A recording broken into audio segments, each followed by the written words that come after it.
నమస్తే, welcome to our channel. ప్రస్తుతం మనతో డాక్టర్ మూర్తి ముళ్ళపూడి గారు ఉన్నారు. వారితో మాట్లాడదాం. నమస్కారం అమ్మా ఫణికుమారి. 2025 రాబోతుంది, కొత్త సంవత్సరం. అందరికీ ఏవో ఒక ఆశలు, కోరికలు, ఈ సంవత్సరం అయినా బాగుంటుందా అని, ఈ సంవత్సరం ఇంకా బాగుండాలి అని అలా సాగుతూ ఉంటుంది. సో వస్తుందంటే ఒక ఎక్స్పెక్టేషన్ ఉంటుంది కదా అని ప్రతి ఒక్కరికి. అయితే కొన్ని రాసుల వారికి విపరీతమైన రాజయోగం చాలా బాగుంది అని కొన్ని రాసుల వారిని చెప్తున్నారు. మీరు కూడా మొన్న చెప్తూనే ఇదే విషయం చెప్పారు. కొంచెం జాతక పరంగా దోషాలు ఉన్నాయి అని. సో మధ్యస్థంగా ఉన్నవారు, జాతక పరంగా దోషాలు ఉన్నవారు, ఏ రాసుల వారు వాళ్ళకి కొంచెం జాతక పరంగా దోషాలు ఉన్నాయి, వారు పాటించాల్సిన రెమెడీస్ ఏంటి అనేది మీతో కొంచెం బ్రీఫ్ గా చెప్పండి. తప్పకుండా. మొట్టమొదటిగా మనం ఈ 2025వ సంవత్సరంలో మన ప్రేక్షకులకి, నీకు అందరికీ కూడా నూతన సంవత్సర శుభాకాంక్షలు. ధన్యవాదాలండి. మీకు కూడా ఈ సంవత్సరము వచ్చేటటువంటిది ఏప్రిల్, తెలుగు సంవత్సరాది నుంచి వచ్చేటటువంటిది ఆ సంవత్సరం విశ్వావసునామ సంవత్సరము. అది సకల రాశులకి, సర్వ ప్రజలందరికీ కూడా ధనాన్ని సమృద్ధిగా ఎంబడి ముబ్బడిగా ప్రసాదించే సంవత్సరం అన్నమాట. చాలా శుభవార్త. అది 1965లో వచ్చింది, మళ్ళీ అలా మళ్ళీ 2025లో వస్తుంది. అలా ఒక రొటేషన్ లో వస్తుంది అనమాట. సో ఈ సంవత్సరంలో మనకి గురుడు వచ్చేసరికి మిథున రాశిలోకి ప్రవేశిస్తాడు. మే 29వ తేదీ దాటిన తర్వాత ఆ రోజున ప్రవేశిస్తే మనకి మేషరాశి వారికి ఏమవుతుందంటే వ్యతిరేకం అవుతుంది. ఓకే, అందువలన మెయిన్ గా మనం గురుడిని బేస్ చేసుకుంటాం. ఇకపోతే రాహుని మనం తీసుకున్నాం అనుకో, రాహు 12 ఉన్నాడు. ఆయన మే 30 నుంచి 2025వ సంవత్సరం నుంచి లాభంలోకి వస్తున్నాడు. అప్పటి వరకు బాలేదు. అంటే అర్థం ఏంటంటే, ఎలా డివైడ్ చేయాలంటే, కేతు మళ్ళీ బాగున్నాడు మేషరాశి వాడికి. సో ఇక్కడ గురుడు బాగుండలేదు, ఇక్కడ మే వరకు, ఇక్కడేమో కేతు బాగున్నాడు మే వరకు, ఇక్కడ రాహు బాగాలేదు, శని బాగున్నాడు. సో దీన్ని ఎలా వేయాలా ఈ మేషరాశిని? సో ఒక లెక్కలు ఉంటాయి.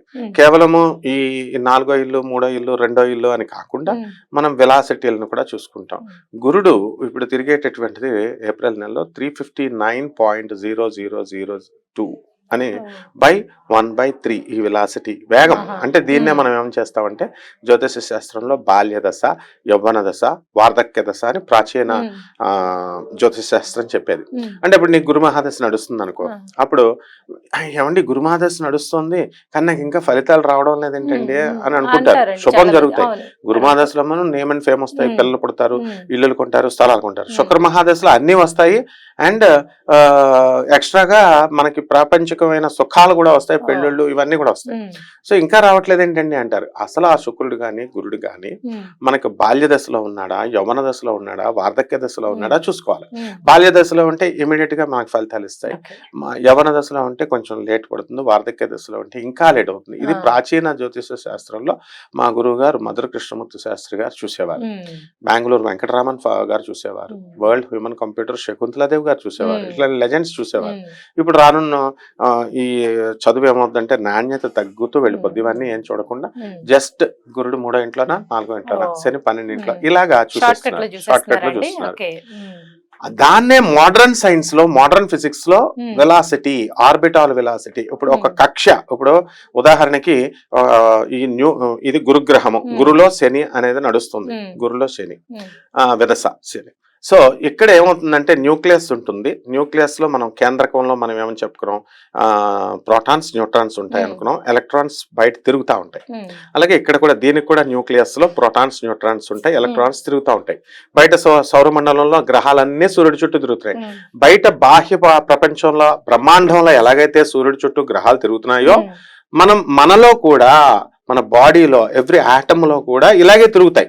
సో ఇప్పుడు ఏమవుతుందంటే వ్యక్తిగతంగా ఒక వ్యక్తికి తీసుకున్నప్పుడు ఆ పుట్టిన టైంలో, ఆ పుట్టిన సంవత్సరంలో, ఆ గడియల్లో పుట్టిన వాడికి మనం గురువులో శని దశ జరుగుతున్నప్పుడు ఇక్కడ మనము ఈ ఫస్ట్ గురువు అనేది మనం తీసుకున్నప్పుడు KLMNL షెల్స్ లో తిరుగుతాయని మనం చదువుకున్నాం చిన్నప్పుడు. అలాగే ఇది కూడా KLMNL షెల్స్ లో తిరుగుతాయి. సో ఇక్కడ సపోజ్ ఇక్కడ ఎల్ షెల్ వచ్చి ఇక్కడ ఎం షెల్ తో ఇంటర్సెక్ట్ అయింది అనుకో, ఇది అదృష్ట యోగంగా. ఇక్కడ ఎం షెల్ వచ్చి ఇక్కడ ఎల్ షెల్ తో తిరిగితే ఇంటర్సెక్ట్ అయితే ఆ ఇంటర్సెక్టింగ్ పాయింట్ దగ్గర దురదృష్టంగా. ఇలా ఏవి అదృష్ట గడియలు, ఏవి దురదృష్ట గడియలు మోడర్న్ ఫిజిక్స్ డిఫైన్ చేసింది. దాన్నే పాపం ప్రాచీన ఋషులు ఏం చేశారంటే మామూలుగా ఈ పంచాంగ లెక్కలు కట్టారు. రెండు ఒకటే అన్నమాట. అనమాట, సేమ్. అయితే ఇక్కడ మనకి మోడర్న్ టెక్నాలజీ వచ్చిన తర్వాత ఎక్యురసీ ఎక్కువ ఉంటుంది, ప్రిడిక్షన్స్ అక్యురేట్ గా అంటే ప్రిసైజ్ గా ఉంటాయి, వాస్తవానికి దగ్గరగా ఉంటాయి అన్నమాట. సో ఆ విధమైనటువంటి టెక్నాలజీనే మనము జిపిఎస్ సిస్టమ్తో ఎలా అయితే మనము బండి వెళ్తుంటే ఎలాగైతే ట్రేస్ అవుట్ చేస్తామో ఇదే గాడి ఎక్కడుందో లేదో, అట్లాగే లైఫ్ లైన్ ఫ్యాక్టర్ అని మోడర్న్ ఫిజిక్స్ లో ఇక్కడ డిఆర్డిఎల్, ఇస్రో వీళ్ళంతా కూడా లైఫ్ లైన్ ఫ్యాక్టర్ తో చేస్తారు. దీన్ని బేస్ చేసుకునే ఆదిత్య 369 అనే సినిమా తీశారనమాట. సో ఇప్పుడు మనము ఈ పార్ట్ నుంచి మనం రాసుల దగ్గరకు వస్తే, మేష రాశి ఇది యావరేజ్ రాశిగా వేశారు. ఓకే, వృషభ రాశి బ్రహ్మాండంగా ఉంటుంది అని చెప్పారు. మిథున రాశి అక్టోబర్ 19 నుంచి డిసెంబర్ 2 వరకు అద్భుతంగా ఉంటుంది 2025 సంవత్సరంలో. సో దాన్ని కూడా అద్భుతంగా ఉంటుంది అని వేశారు. ఇలా కర్కాటక రాశి యావరేజ్ గా ఉంటుంది. ఇలా మనం రాసులను వేసుకుంటూ వచ్చినప్పుడు మనకేమవుతుందంటే, కర్కాటక రాశి వారికి భాగ్యంలో మనకి శని వస్తాడు, అష్టమంలో రాహు దిగుతున్నాడు మే 30 తర్వాత, దాన్ని యావరేజ్ లో పడేసాం. ఇక సింహరాశి, సింహరాశిలో సప్తమంలో శని ఉన్నాడు, అష్టమంలో రాహు ఉన్నాడు. మే 30 తర్వాత ఇంటర్చేంజ్ అవుతాయి శని రాహువు, శని ఏమో రాహు ప్లేస్ లోకి, రాహు శని ప్లేస్ లో, దాన్ని కూడా యావరేజ్ లోకి వేసేసాం. కన్యా రాశి వచ్చేసరికి 9th హౌస్ లో ఉన్నటువంటి గురుడు మరి 10th లోకి వస్తున్నాడు. అలాగే ఈ కన్యా రాశిలో ఉన్నటువంటి ఆ సప్తమంలో ఉన్నటువంటి రాహు దాంట్లోకి శని వస్తున్నాడు. సో దీన్ని కూడా యావరేజ్ లోకి వేసాం. ఈ విధంగా మనం తీసుకున్నప్పుడు ఎక్స్ట్రాడినరీగా ఉండే రాశులు ఏమిటంటే, మనకి వృశ్చిక రాశి ఒకటి, మకర రాశి ఒకటి, మిథున రాశి ఒకటి, ఆ తర్వాత మేన రాశి ఒకటి. ఇవి అద్భుతంగా ఉంటాయి 2025 సంవత్సరంలో అదృష్ట రాశులుగా చెప్తున్నాం అనమాట. అలాగే రెండవ అది యావరేజ్ దగ్గరికి వచ్చేసరికి మేషరాశి, ఆ తర్వాత వృషభ రాశి, తర్వాత కర్కాటక రాశి అండ్ మనకి కుంభరాశిని యావరేజ్ లో పడేసాం. మిగతా రాశులు ఏవైతే ఉన్నాయో మనకి సింహరాశి అవనివ్వండి, కన్యా రాశి అవనివ్వండి, తర్వాత ధనుస్సు రాశి అవనివ్వండి, తర్వాత మనకి ఇక అయిపోయినాయి ఈ రాశులు.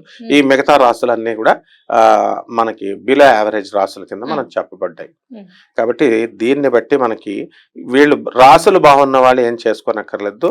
ఇవన్నీ కూడా మేజర్ ప్లానెట్స్ మీద ఆధారపడి ఉన్నాయి, రాహువు, శని, కేతువు అండ్ గురుడు. కాబట్టి బాలేనటువంటి వాళ్ళు ఏం చేసుకోవాలంటే రాహు జపం చేసుకోవాలా, రాహు స్తోత్రాలు చదువుకోవాలా, రాహుకి కిలోంపావు మినుముల్ని ఆవు పేడ రంగు ఉన్నటువంటి వస్త్రాన్ని ఇచ్చి పేద బ్రాహ్మలకి శనివారం నాడు ఉదయం 8 గంటలకి దానం చేసుకోవాలి. గుళ్ళో చేసుకోవచ్చు, బయట అయినా చేసుకోవచ్చు. అలాగే రావి చెట్టు చాలా ప్రధానమైనటువంటిది. ఇప్పుడున్నటువంటి వాళ్ళందరూ కూడా రావి చెట్టు చుట్టూ ప్రదక్షిణాలు చెప్పండి అనే చెప్తున్నారు సిద్ధాంతులు కూడా, జనం కూడా అలాగే చేస్తున్నారు. కానీ 3 బకెట్ల నీళ్లు పోయాలి ఫస్ట్. అలాగే పువ్వులు దేవుడికి చామంతి పూలు పెట్టండి, ఎర్ర పువ్వులు పెట్టండి, నల్ల పూలు పెట్టండి అని చెప్తున్నారు. కానీ పువ్వులకి మనము చెట్టుకి నీళ్లు పోయకుండా మనం గనక నీళ్లు పోస్తే ఆ పువ్వులు పూజకు పనికి రావు. అందుకనే వీళ్ళ పూజలు చేసే వాళ్ళకి ఫలితాలు రావడం లేదు. కాబట్టి దీన్ని బట్టి మనం ఏం చేసుకోవాలంటే రాహు కళ చేసుకోవాలా. బెజవాడ కనకదుర్గమ్మ చాలు మనకి సెంట్రల్ ఫిగర్, ఆది పరాశక్తి. అమ్మల గన్నయమ్మ ముగ్గురమ్మల మూలపుటమ్మ చాలా పెద్దమ్మ, సురారులమ్మ కడుపారడి బుచ్చినయమ్మ, తన్నులో నమ్మిన వేల్పుటమ్మల మనంబల నుండెడి యమ్మ దుర్గ మాయమ్మ, కృపాబ్ధినిచ్యుత మహత్వ కవిత్వ పటుత్వ సంపదల్ అంటూ పోతనామాచ్యుడు వారు చెప్పారు. సో బెజవాడ కనకదుర్గమ్మ తల్లి యొక్క ఫోటోని తీసుకొచ్చి ఆమె పాదాల దగ్గర దేవి ఖడ్గమాలతో కానీ, లలిత సహస్రాలతో కానీ, లలిత అష్టోత్తరాలతో కానీ, ఏది లేకపోతే ఓం దుర్గాయై నమః అనే మంత్రంతో కానీ మంత్రాలు భయమనుకుంటే దుర్గతి నాశిని దుర్గే జయ జయ, సద్గతి దాయిని సదయే జయ జయ అంటూ ఆ అమ్మవారికి కుంకుమార్చన చేస్తే సరిపోతుందమ్మ, రాహు శాంతిస్తాడు. అలాగే ఈ యొక్క శని జపం చేసుకోవాలా, శని స్తోత్రాలు చదువుకోవాలా. శనికి కిలోంపావు నల్ల నువ్వుల్ని నల్లని వస్త్రాన్ని ఇచ్చి పేద బ్రాహ్మణులకి శనివారం నాడు ఉదయం 8 గంటల, 8 అని ఎందుకు అంటున్నాం అంటే శనికి ఇష్టమైన సంఖ్య అని. సో ఆ యొక్క శనీశ్వరుడికి నల్లని వస్త్రాన్ని ఇచ్చి పేద బ్రాహ్మణులకి, ఎలాగో అధిక పారదోషం ఇమ్మంటారు, శని దోషం అందరూ పట్టరు శని, అందుకని ఎక్కువ ఇవ్వయా డబ్బులు అని అడుగుతారు. కాబట్టి అధిక పారితోషికాన్ని ఇచ్చి మనం కనుక దానం చేసుకుంటే శని దోషం పోతుంది. అంతేకాకుండా మనము శని జమ్మి చెట్టుకి ప్రతినిధి కాబట్టి జమ్మి చెట్టు ఎక్కడుందో చూసుకొని ఆ జమ్మి చెట్టుకు బాగా నీళ్లు పోసి ఆ చెట్టు చుట్టూ ప్రదక్షిణలు చేస్తే బ్రహ్మాండమైనటువంటి ఫలితాలు వస్తాయి. అలాగే అమ్మవారికి మరి మహాకాళి అమ్మవారు, ఆ అమ్మవారికి ఇంట్లో కనుక హోమం కనుక చేసుకున్నట్లయితే ఈ యొక్క శని దోషం పోతుంది. ఈ విధంగా ఈ రాశుల వాళ్ళు ఎవరికైతే బాగుండలేదో, అధమంగా ఉందో వాళ్ళు వీళ్ళని ఆరాధించాల. ఇక యావరేజ్ గా ఉన్నటువంటి రాశుల వాళ్ళు గురుగ్రహాన్ని ఆరాధించాలా, గురు జపం చేసుకోవాలా, గురు స్తోత్రాలు చదువుకోవాలా, గురువుకి కిలోంపావు శనగల్ని పసుపు రంగు ఉన్నటువంటి వస్త్రాన్ని ఇచ్చి పేద బ్రాహ్మణులకి గురువారం నాడు దానం చేయాల. అండ్ అది కూడా తెల్లారుజాము 3 గంటలకు చేయాలి. కుదరదు కాబట్టి, పంతులు గారు దొరకరు కాబట్టి, దేవతల గురువు కాబట్టి ఆల్టర్నేటివ్ రాక్షసుల గురువు. గురువుల మధ్య ఎప్పుడు ఫైటింగ్ ఉండదు. మిగతా శని కుజుడితో ఫైట్ చేస్తాడు, వీళ్ళ వాళ్ళు కొట్టుకుంటారు. గురు శుక్రులు ఇద్దరు శత్రువులు కాదు. So they are deities of wisdom, deities with wisdom అన్నమాట. సో ఈ యొక్క 6 గంటలకు కనుక చేస్తే దానం సరిపోతుంది. అలాగే తారాదేవి అమ్మవారిని వీళ్ళు పూజ చేసుకోవాలి అండ్ నాలెడ్జ్ ఇస్తుంది ఆమె. అలాగే గానగాపురం వెళ్ళి దత్తాత్రేయ స్వామి వారి దర్శనాన్ని మెకానికల్ గా చేయకూడదు, చెప్పులు లేకుండా వెళ్ళాలా.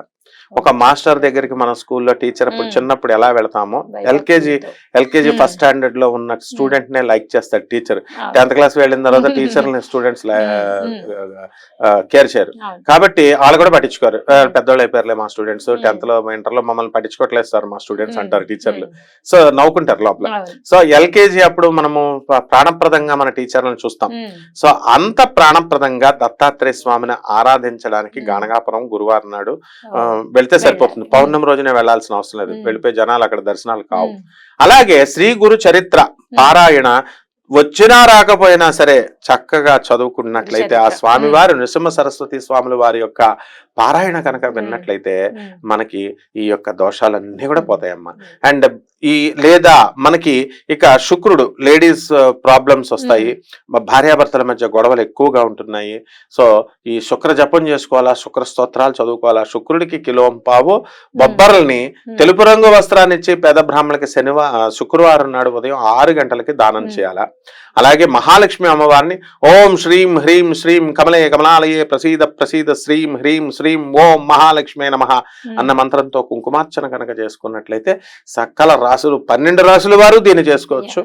పుష్కలమైన డబ్బు వస్తుంది, పుష్కలమైన ఆరోగ్యం వస్తుంది. ఇది శాస్త్రోక్తంగా శాస్త్రం చెప్పేది, ప్రాచీన ఋషుల కాలం నుంచి ప్రాచీన పండితులు చెప్పేటటువంటిది. దీంట్లో ఏ విధమైన డీవియేషన్ ఆక్షేపణ లేదు కాబట్టి మనం ఇవి చేసుకుంటే సరిపోతుంది. ఇంకా అంతేకాకుండా మనం ఎక్కువగా కామాఖ్యకి వెళ్ళాలా, కామాఖ్య దర్శనం చేసుకోవాలా, మేకను కొయ్యాలా, కోడిని కొయ్యాలా, ఇలాంటివి ఏవి యోని పూజలు ఇలాంటివి ఏవి కూడా అవసరం లేకుండా ఇవి శాస్త్రం చెప్పేటటువంటి శాస్త్ర విహితమైనటువంటివి, శాస్త్రం వైదికమైనటువంటివి ఇవి చేసుకుంటే సరిపోతుంది. రైట్ గురువు గారు. అధమంగా మధ్యమంగా ఉన్న రాసుల వారు ఎటువంటి పరిహారాలు చేసుకుంటే బాగుంటుంది అనేది చాలా చక్కటి రీతిలో సవివరంగా మీరు వివరించారండి. ధన్యవాదాలు. ధన్యవాదాలు.